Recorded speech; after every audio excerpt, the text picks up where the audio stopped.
सबको जय मसीह की। परमेश्वर की हजूरी में आप सबका मैं स्वागत करता हूं। तो चलिए अपने विषय की ओर आगे बढ़ते हुए, क्या स्त्रियां प्रचार कर सकती हैं, उपदेश कर सकती हैं, क्या स्त्रियां सेवा कर सकती हैं, तो इसके विषय में मैंने अपना एक वीडियो पहले मैंने अपडेट कर दिया है। तो मैं उम्मीद करता हूँ कि आपने वो देख लिया होगा। अगर नहीं देखा तो आप उसे पहले ज़रूर देखें।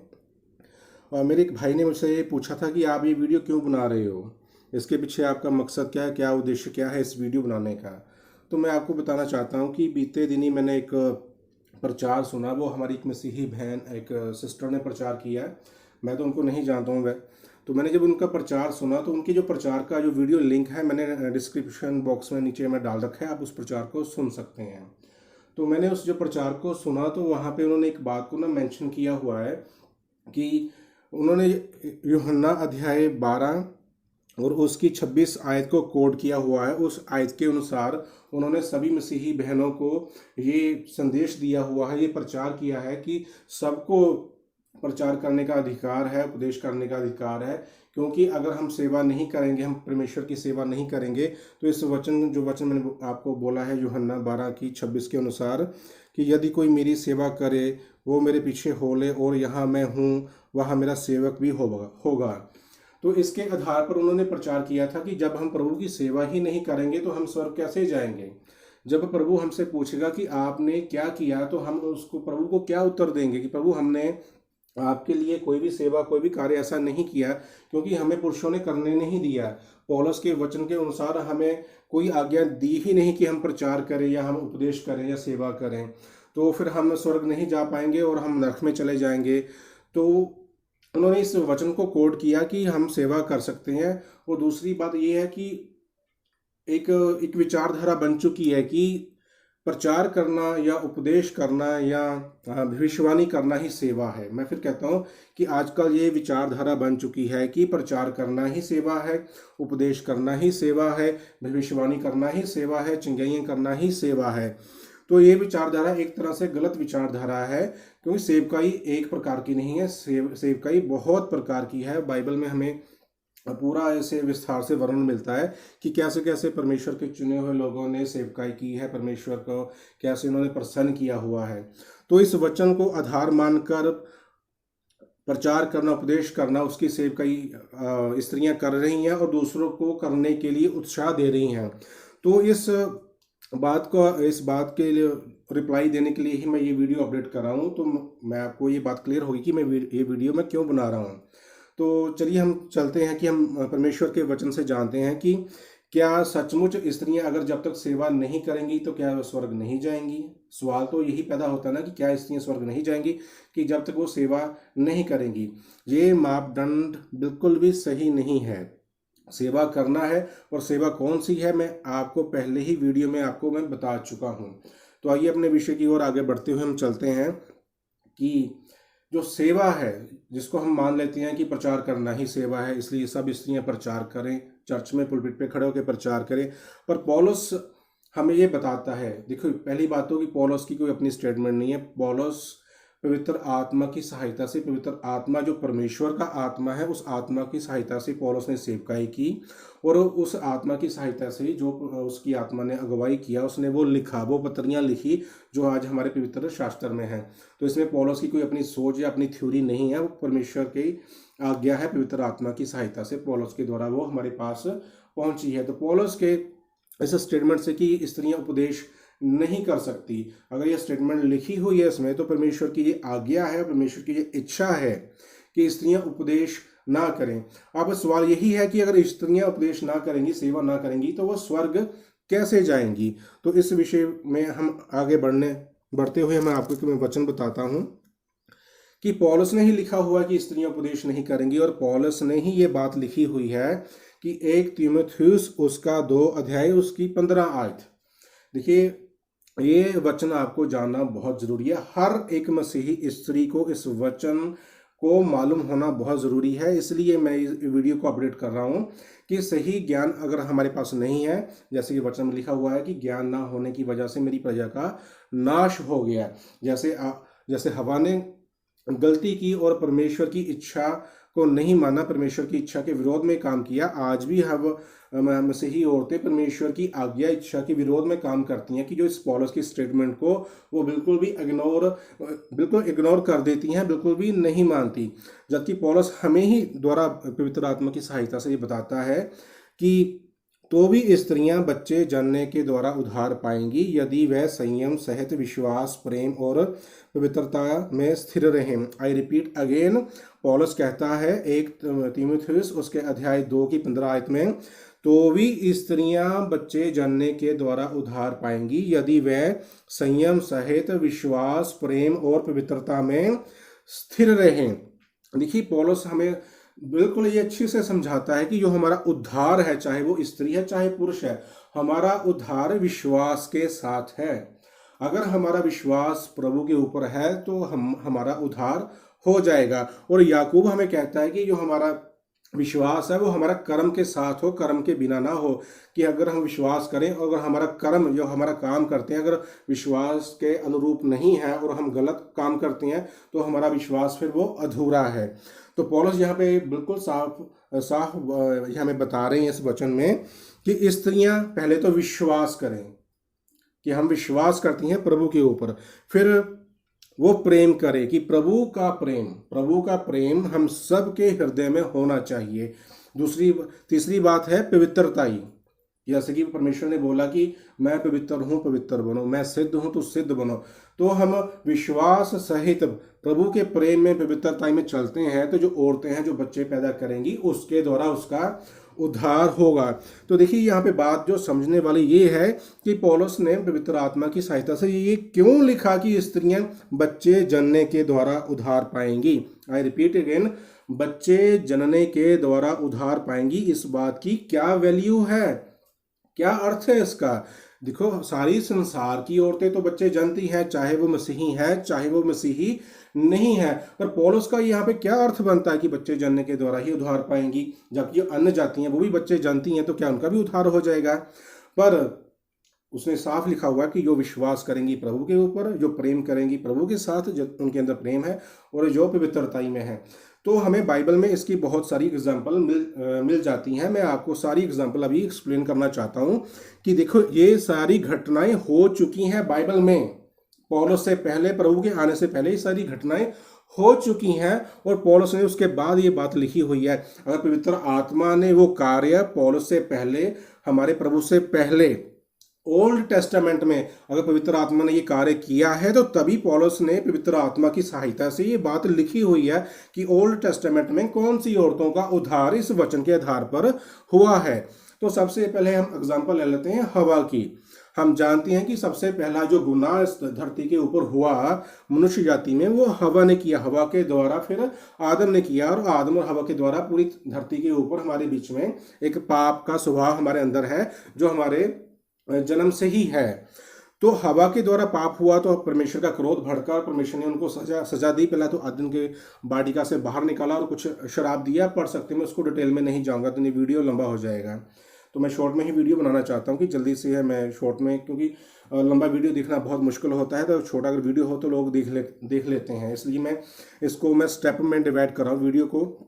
तो मैं बात करता हूँ कि हवा ने गुनाह तो किया, पाप तो किया, क्या उसका उद्धार नहीं हुआ होगा, क्या वो स्वर्ग नहीं गई होगी?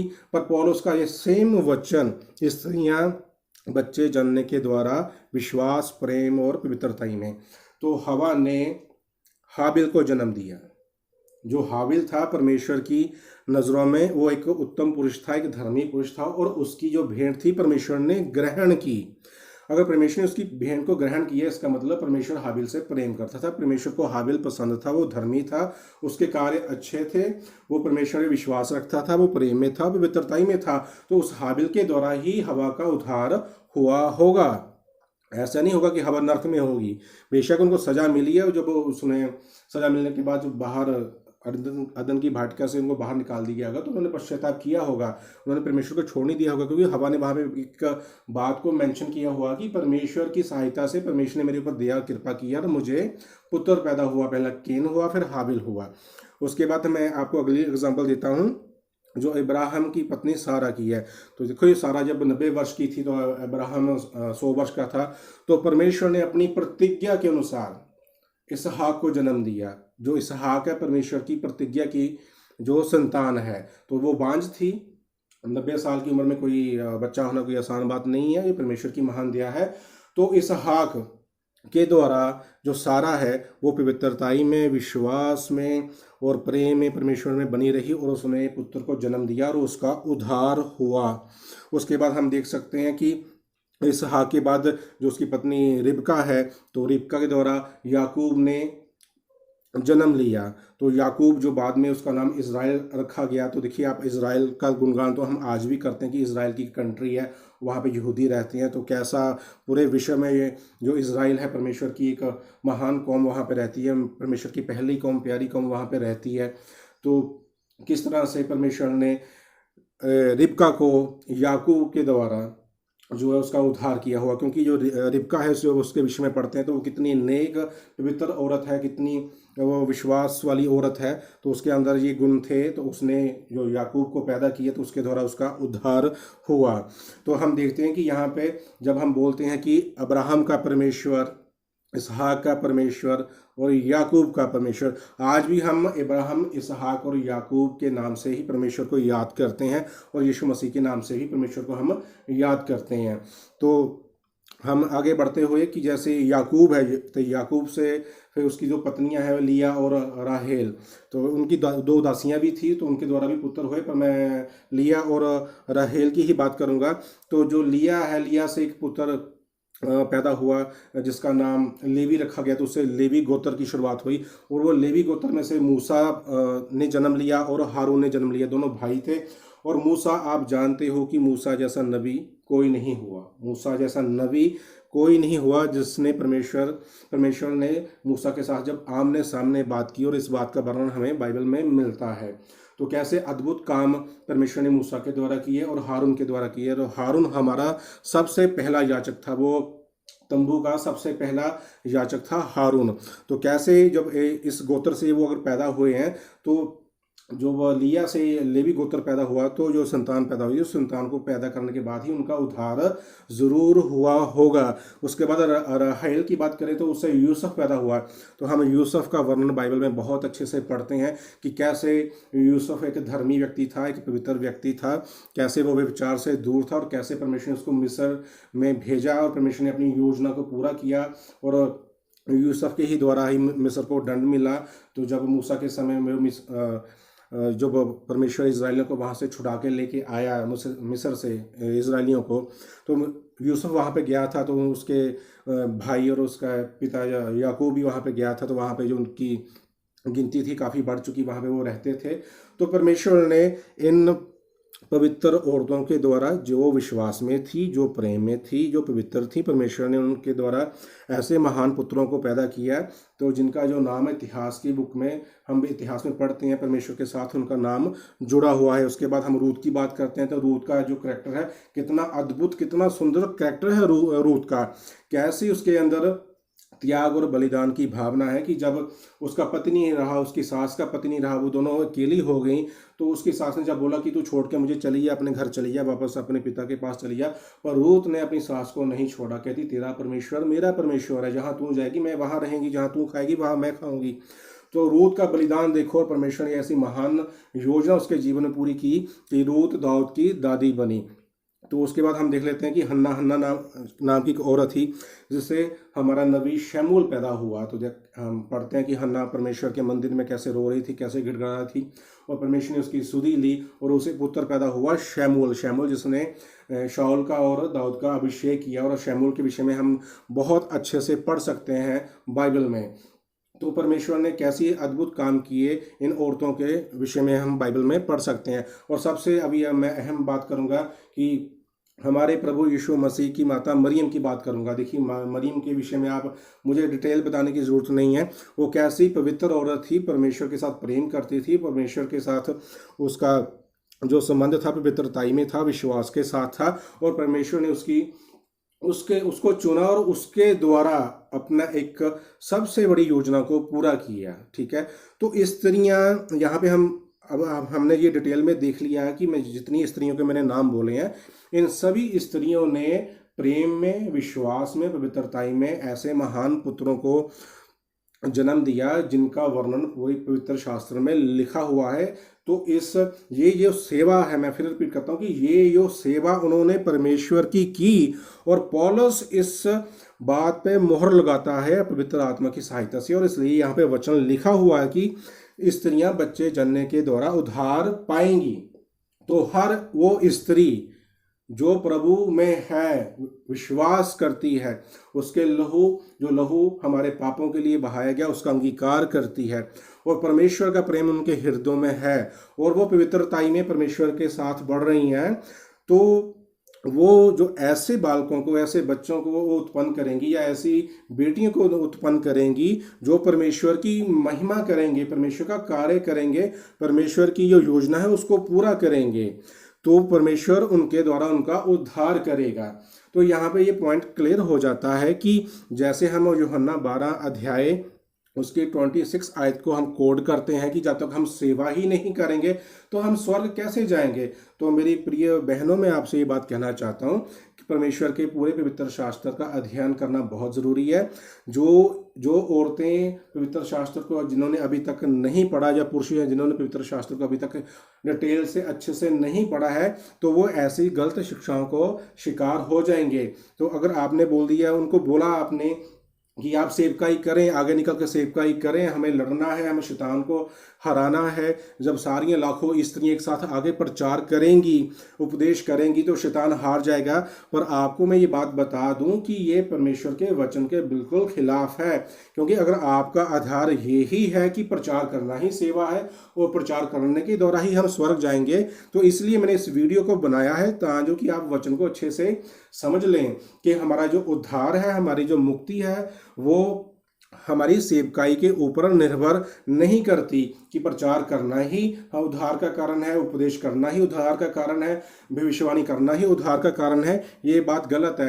अगर प्रभु की सेवा करना ही उद्धार का कारण होती कि प्रचार करना, उपदेश करना, भविष्यवाणी करना, प्रेरिताई करना, चंगा करना, प्रोफेसियां करना, अगर यही आधार होता स्वर्ग जाने का, उद्धार पाने का, तो हर कोई जन फिर प्रचार करता। पर प्रचार फिर करता किसको? क्योंकि सभी लोग तो प्रचार करने में लगे हुए हैं। फिर हर कोई व्यक्ति, हर कोई स्त्री फिर उपदेश करती, पर वो करती किसको उपदेश? क्योंकि उपदेश सुनने वाला तो कोई नहीं होगा, क्योंकि सारे तो सारे उपदेश करने वाले हैं फिर। तो ये बात, ये आधार गलत हो जाता है यहाँ पे। तो जो सेवकाई है, जैसे मैंने बोला कि हवा से लेके सारा, रिकबा, रूत, या हम करते हैं कि हन्ना या फिर रहेल लिया की बात करते हैं, और या माता मरियम की बात करते हैं, तो क्या ये प्रॉफिट थी? क्या ये प्रेरित थी? क्या ये उपदेशक थी? क्या ये प्रचार करने वाली थी? क्या ये रखवाली थी, कलीसिया की रखवाली करने वाली थी? ऐसा कुछ भी नहीं है। ये सिर्फ परमेश्वर के प्रेम में बनी रही, पवित्रताई में बनी रही, परमेश्वर की आज्ञा को पूरी करती रही, और उन्होंने परमेश्वर की इच्छा से महान महान पुरुषों को जन्म दिया और उनके उद्धार का कारण हो गया। तो आज जो भी मेरी मसीही बहनें अगर इस बात पे विश्वास करती हैं कि हमारा उद्धार बिना प्रचार किए हुए नहीं होगा, तो वचन मैंने बता दिए, उस वचन के आधार पे आपको किसी बात की चिंता या डरने की जरूरत नहीं है। सबसे पहले, चाहे स्त्री है चाहे पुरुष है, हम दोनों का जो उद्धार है सबसे पहले विश्वास से ही होगा, और विश्वास बिना कर्म के अधूरा है। उसके बाद परमेश्वर का प्रेम हमारे अंदर होना चाहिए और पवित्रता ही होनी चाहिए। यही आधार है हमारा स्वर्ग जाने का। उसके बाद जो सेवकाई है, मैं आपको फिर कहता हूँ कि पौलुस ने पवित्र आत्मा की सहायता से वचन में लिखा हुआ कि स्त्रियां उपदेश नहीं कर सकती, और इस स्त्रियां हैं जो उनको जो प्रेरिताई का पद है, जो चेला बनने का पद है, वो उनको नहीं मिला। तो मैं नेक्स्ट वीडियो में एक्सप्लेन करूंगा कि प्रेरिताई का पद स्त्री को क्यों नहीं मिला और स्त्रियां उपदेश क्यों नहीं कर सकती। इसकी बहुत खास और मेन रीज़न है, वजह है। मैं उनको अगली वीडियो में ज़रूर एक्सप्लेन करूंगा। ये सीरीज़ आगे और चलती रहेगी। तो मैं परमेश्वर का धन्यवाद करता हूँ आज के इस मैसेज के लिए, आज के इस समय के लिए।